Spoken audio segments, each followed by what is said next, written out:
Yo soy Ramón Carido Ogando, soy natural de Cea, la provincia de Ourense, en Galicia, y bueno, llevo escribiendo así como 40 años, parece que se cumplen el año que viene, desde la publicación del primer libro, por lo que hablé con Ignacio. ¿Cómo llegué aquí? Pues bueno, yo no estuve en muchas residencias literarias hasta el momento de mi jubilación. Tampoco lo sabía, por otro lado. Es una cosa bastante reciente. Entonces, en 2023 estuve en una residencia literaria de la Xunta de Galicia, en la isla de San Simón, donde hice el libro O misterio de Arzocas, un libro juvenil, y la experiencia me resultó bastante enriquecedora, bastante agradable.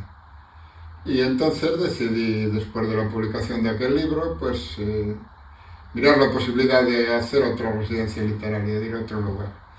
Como decisión me pillaba bastante cerca de Galicia, que por razones familiares tampoco puedo alejarme mucho, pues nada, me pareció bien. Vi la web de la Residencia Literaria de Xixón, que está muy bien, y tengo que decir que está tan bien en la realidad como en la web, y me vine para aquí.